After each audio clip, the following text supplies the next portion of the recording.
there's a real demand for affordable housing. They're one of the luckiest ones that they were able to purchase their park. We are buying the West Side Mobile Home. Anyone looking to buy a home in Colorado knows it's hard out there. There are some affordable options, but they come at a high cost. Good evening, I'm Sonia Gutierrez. There is a sweet spot in housing, mobile homes, but they come with a catch, and that catch can cost you your ownership. It's a chance to break into home ownership. With an average home price of $123,000, the U.S. Census says you can own a mobile home. 1 in 5 very low-income, first-time homeowners are buying a manufactured homes. Because where else can you buy a home for $125,000? That is rare in Colorado. Esther Sullivan, an expert in mobile home parks and professor at the University of Colorado, Denver, says that's because the most expensive part of buying a home is usually the land. So that's why when you're purchasing a home in a mobile home park, you're not having to purchase the land.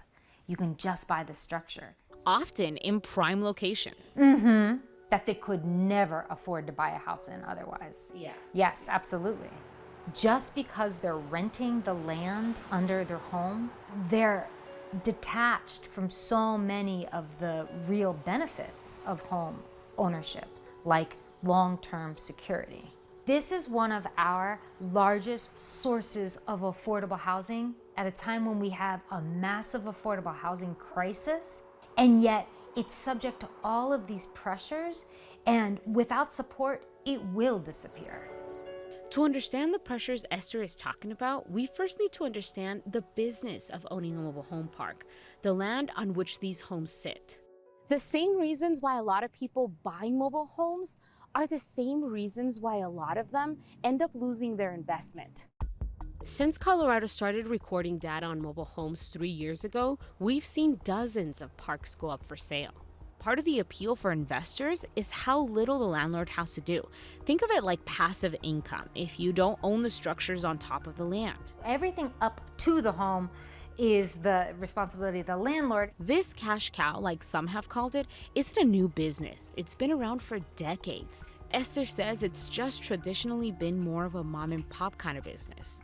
What's new is this veritable gold rush of corporate and private equity investment that we're seeing in the manufactured housing community space. Although their interest might feel like it's all of a sudden, Esther says it's been going on for years. It's just more rampant recently. There's kind of a limited available stock. That's why Esther thinks we're seeing all the competition for available parks. The myth of manufactured housing, so-called mobile homes, is that they're mobile. These homes are not mobile.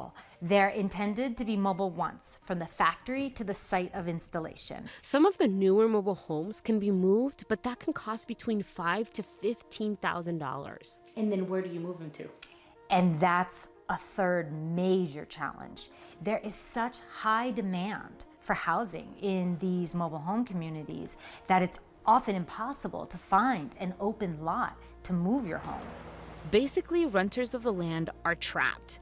And what a lot of big companies have found is that families are willing to do whatever it takes to try to save their home. Oftentimes they'll tolerate rents, really egregious rent increases of like 50 to 60%.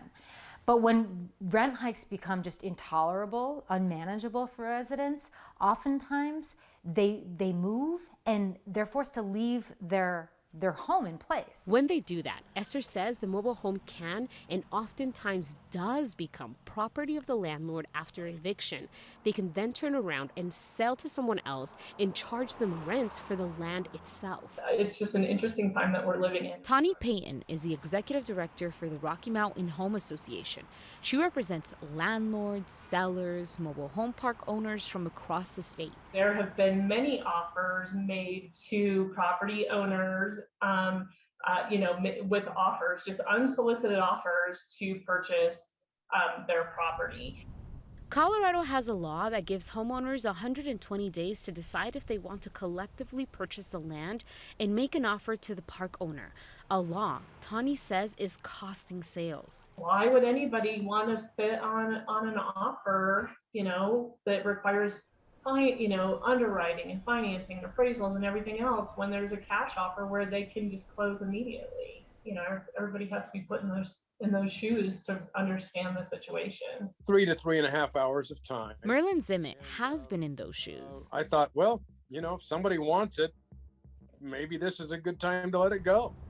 He owns a park in Durango, Colorado. They came to me. He was in talks with Harmony Communities, a big company out of California that's been buying up mobile home parks across the country. Well, they have a lot of money, okay? And they think that their money can buy anything. When Harmony first approached him, he says the company asked him to sign an intent to sell contract. But there was a contingency. In other words, all of the money that they spend on researching the sale of my property, I would owe them back. A floating figure, he says, that constantly changed and initially seemed to be unlimited. Part of it was about a $15,000 private jet flight that they took out to the Durango area to research my property and visually inspect it. Well, I didn't ask them to fly a private jet out there. It's unclear if the private jet plane was paid or not, but negotiations got so nasty, he said it ended up turning him away from the deal. At the time, I got kind of pushed around and bullied and got some nasty text messages sent to me about what was going to happen to me and my park if I didn't sell to them. I just decided to draw a line in the sand. Merlin ended up going under contract with an organization representing residents, which meant he owed Harmony money aside from the escrow. Records show that 2 separate payments had to be made to Harmony, a little over $25,000 for due diligence and $20,000 as a part of the EARNEST money. So they're making money, and they didn't even have to buy anything. We reached out to Harmony for a response. They said the money paid back to the company was money they put into escrow, essentially a deposit. Harmony said Merlin's comments were inaccurate and potentially defamatory. To the other mobile home park owners in Colorado, Merlin has this message. Just be aware of the options that are out there in this world. A lesson Matt Bransfield knows well. Yeah, sure. He has owned 4 mobile home parks, sold 3, and his most recent sale was in Leadville. We would get letters in the mail pretty much every day with people that would have offers to buy it. Even though he had a lot of interest, he decided early on to sell to the residents. We view that as a very good thing for just securing that level of affordable housing, especially in Colorado Mountain Town. He called it a win-win. He got the money he was asking for and left the transaction knowing that the families were in good hands. If they truly care about the residents' well-being post-transaction, I would say they would need to just exercise a little bit of patience. Behind the lucrative transactions in these mobile home parks, there are families who live here who want to protect their dream of home ownership. In Golden, Colorado, homeowners tried to buy the land underneath them when it went up for sale. That sale is still costing them. The first time I drove into Golden Hills Mobile Home Park right by downtown Golden, I ran into Ken Irwin. I'm finding as much work as I can for him to do. Work that Ken says he's having to look for, not to take advantage of his neighbor, but to help him make a buck to pay his increased rent. But we never asked anybody to leave, and we fought very hard to always keep the prices as low as possible. The 2 men know each other because Ken says he was the property manager of the mobile home park for 30 years. But Ken was more than just a manager. He was a friend. Before, when I first met him, they were literally throwing the same stick back and forth across the fence in the back going, that came off of your tree. No, that came off of your tree. Silly, petty nonsense. And one day I'm out there with those 2 and I said, how about I take the stick home and it'll be mine. All that came to a head when the park went up for sale. Arthur Irwin, Ken's neighbor, talked to us from his workplace at a Golden car dealership. He knew that if the park was sold to one of the big companies buying up parks all over the state, rents would go up. Over 51% of the tenants all agreed they wanted to buy the park, so we made an offer. Their thought was if they could purchase the land from underneath their homes, that would give them the stability they need. But he says their first offer was turned down. We made a second offer, met with their attorneys for one meeting. Then they turned that offer down as well. Despite quickly organizing and being on track to obtain financing from Thistle Rock USA Capital, which supports resident-owned communities across the country, their efforts failed. So it changed hands. The new owners came in with a whole list of rules that kind of changed everything. The park sold to Harmony Communities, a company that owns dozens of parks across the country, according to their website. Not even 60 days had gone by after the sale when Arthur says Harmony offered to sell it to residents, this time at a much higher price than the company had just paid for it. And we went ahead and made a full price offer. But even then, that offer fell through. I think time will tell if they're serious about selling it. If we get an opportunity and it's a fair price, fantastic. If they choose not to sell it, if they're talking about getting us to the market rate, which in Golden, I think right now is over $1,000 a month just for the park rent. Right now, he says he's paying $795. Before Harmony bought the park, his lot rent, he says, was $550. It's an increase he can handle. He's an HR manager for a car dealership, but not many of his neighbors. Peg, do you have 5 minutes? Huh? Do you have 5 minutes? No, I can't hear. I know you can. Back at Golden Hills, Well, we lived here for a long time. Ken flagged down Peg Strong and her son. I don't want those Do you know boards anything on about there. that skirting over there? He explained to the family that he had left it there because he was going to replace the old skirting so Peg didn't have to. We're going to replace a lot of this because the wind keeps tearing it out. So we're going to try and put metal on it. Ken knows Peg is running out of money, so he's trying to help in any way that he can. I retired in 2017, so been retired for a while now. Peg was planning to live here the rest of her life on her retirement, but she wasn't planning on the rent hikes. Well, I was telling her you won't be able to live here much longer. You'll be broke. I was trying to find a place to live, not having much luck. From what she showed me, if she doesn't buy anything else, if their car doesn't break or her house, things like that, doesn't cost her a lot of money, she might manage for 10 years, maybe, if she's terribly, terribly careful. But that'll put her down to not having money to go out to dinner. And they're talking about starting to charge for water, sewer, and trash instead of including it. Harmony Communities did not respond for comment on its plans to change the pricing of its rental properties. Later that afternoon, I met Alan, Ken's right-hand man almost the entire time he was a property manager. I'll be 79. Oh, I thought you were going to be 80 years. Hey, let's not push it. Alan says he lived in a mobile home for free in exchange for work around the park. Well, I had this little house, and it was mine, but now they priced me out. Ken says that when Harmony took over, they offered to let him stay on as property manager. I was going to do it for a while till they told me that I couldn't keep my maintenance man. That maintenance man was Alan. Both men ended up losing their jobs at Golden Hills Mobile Home Park. We reached out to Harmony for a response, but didn't hear back from them in time for our broadcast. Luckily, Ken says he has another house up in the mountains. I must like him a little. Like I said, I'm letting him move to my house. So Ken plans to keep working with Alan through the last of his days because he says it's just the right thing to do. Almost an hour north in Longmont, close to 40 families fare differently during the sale of their land. The quality of their lives is completely different. Hay familias que vive abuelita, mamá y nietos. Sí, es una comunidad muy bonita. Donde cabe uno, caben dos. The Spanish version of the saying, if I eat, we all eat, takes on a very real meaning here. People is very proud to have their gardens. This is the kind of place where neighbors share their food, help take care of each other's kids, truly know one another. There are some residents that they've been helping the elders one to keep the backyard clean and to maintain their houses. There's a spirit of collaboration and family that's palpable in mobile home parks.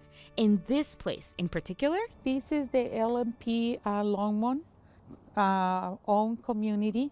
Encapsulates what it means to work together for a shared goal. There are not a lot of mobile home parks here in this area. Actually, this is the only one in Longmont that is a resident-owned community. About 3 years ago, owners of these mobile homes were told the land underneath them was going up for sale. In order to buy the park, when the park is on sale, the community needs to get together, and it has to be at least 50%, 50 plus 1%, who really wanted to buy that they had the agreement to buy the park. With help from organizers like Luz Galicia, most residents agreed. They were going to put in an offer. They partnered with Thistle Rock USA, one of the nation's largest nonprofits, helping residents finance and run their own communities. And on February 1st, 2019, residents bought the land for $3.2 million. They have this, that is a bulletin board where they keep informed the residents. LMP became the second resident-owned community with the rock model in the state.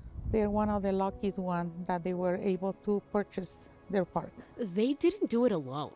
The Longmont City Council approved a $300,000 loan to help residents purchase the community.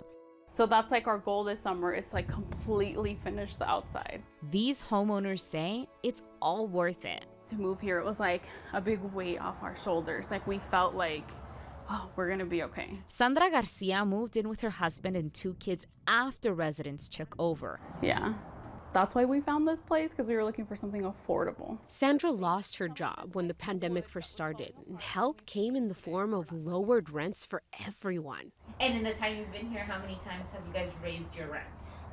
Never. I think they were supposed to lower it. That won't be the first time they lowered the rent. During the pandemic, Sandra says everyone's rent was reduced to help families like hers who were losing jobs. I think like people rarely like move out of here. I don't think they do because it's just, you know, like too good.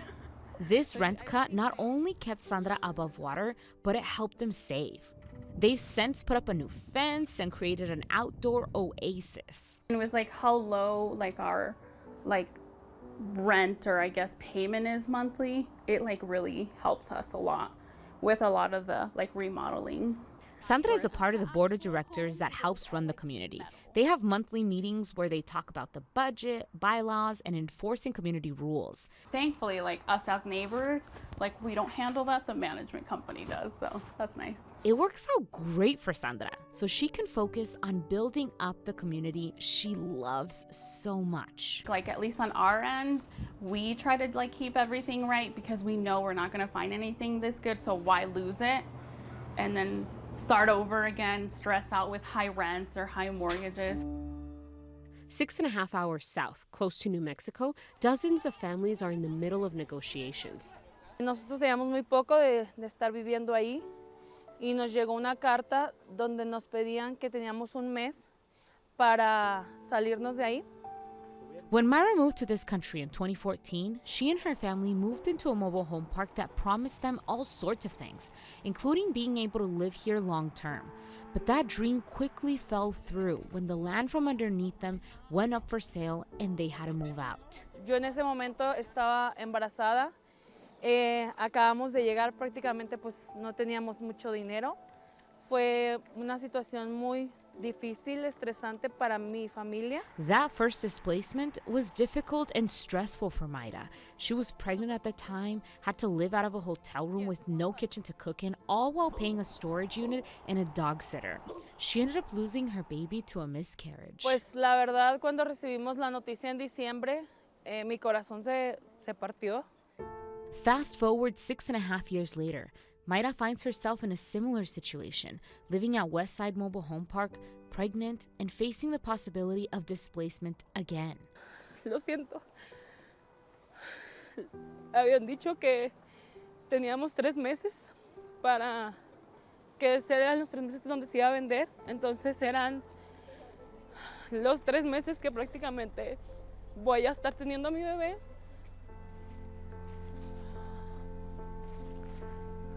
Sorry. She can't help but think about how her last pregnancy went as she faces the same situation. Y es para mí y mi familia ha sido muy frustrante de saber esta noticia, esta incertidumbre, de saber que estamos como atados de manos porque estamos en una situación. She feels like she's trapped, and considering home prices in the area, it's easy to understand where she's coming from.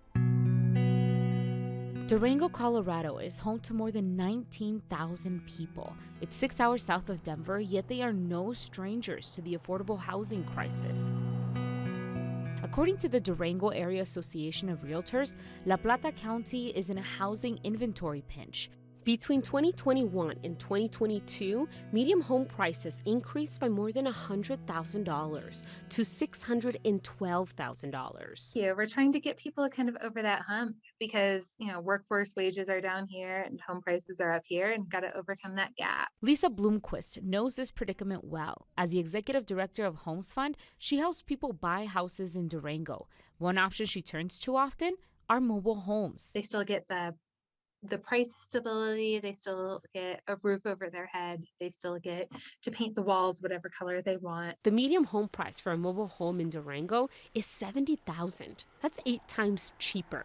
But the same problem exists here. Mobile home parks are selling. We are not able to bring $5.5 million in cash to the table. Steph Kafanchi with Elevation Community Land Trust asked residents of Westside Mobile Homes if Elevation could put in an offer to buy the park on their behalf. Our offer for the mobile home park is designed to match the offer of the corporation that is trying to purchase it. On March 15th, their $5.56 million offer was denied, but the landlord didn't shut the door completely.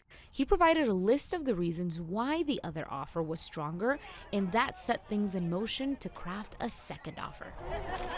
The same week all these negotiations were going down, Myra started feeling contractions. Yo solamente quiero hacer el llamado a Durango y al dueño que ponga su corazón en su mano, que ponga a Dios y que vea que no solo es dinero. Somos miles de familias pidiendo que un sueño se haga realidad. That wish came true. We are buying the West Side Mobile Home. The residents' second offer was accepted, and Elevation Community Land Trust went under contract to purchase the land. I could not be more thrilled for the residents of Westside and for the opportunity to be able to dream alongside them. With this sale, Westside Mobile Home Park became the 4th park in the state to sell to their residents since the law giving residents opportunity to purchase passed in 2020. Thank you so much for your hard work. So far, we've covered hundreds of miles of different experiences in mobile home parks. Now we're taking a step back to look at why this mattered. This has been going on for a number of years. You've heard the problems faced by mobile home residents all over Colorado. And it's costing so much. And so did the state government. In response, the state started the Mobile Home Park Oversight Program in 2020. That oversight is now the responsibility of Christina Pastalowski. So there are actually several components and things that we're responsible for. As soon as the program opened, staff received hundreds of complaints from mobile home residents. So many complaints, the program asked to increase its staff to keep up with the demand. In the first years of this program, there are people who are still learning or potentially people who are still testing the boundaries of what they can do. Park owners, she suspects, who aren't doing everything by the book. We're aware that about 30 parks since mid-2020 haven't followed all the rules around providing notice to residents and the full opportunity to purchase. But right now, we don't have the ability to investigate those issues on our own. This means mobile homeowners all over the state are still not getting a fair chance to fully own the place where they live. Instead, a lot of transactions include big corporations. It is challenging when you see multi-million or multi-billion-dollar corporations that are in this space and have a lot more money and resources than perhaps we do at the state. Her program keeps a running list of all the park sales in our state. At any given time, there are a handful of listings. I am concerned for residents and their ability to find housing that they can pay for, particularly the residents who are on fixed incomes. Because that is what we hear at the door. Every single time we knock on a door are the rent increases and how much they are and how difficult it is for people to keep up with them. Cecia Guadarrama, Associate Director for 9 to 5, a statewide economic justice organization, worked to include rent stabilization in the latest mobile home bill that was signed into law. But those efforts failed. Instead, landlords can only increase the rent once a year, but they can increase it by any amount they want. If they're immigrant communities, they're veterans, they're elderly seniors. That's what we need to remember. In a country pricing out so many families, Cecia says we need to think about what our state is doing to protect one of our largest shares of affordable housing, mobile homes. All Coloradans need to think about what do they want their communities to look like. Do you want only millionaires to be able to live in your community? Do you want nobody who works in your community to be able to live there? That's a question we can all ask ourselves as we think about the housing market and how it impacts everyone in our state. Thank you so much for watching, and thank you to everyone who trusted us with their stories. Good night.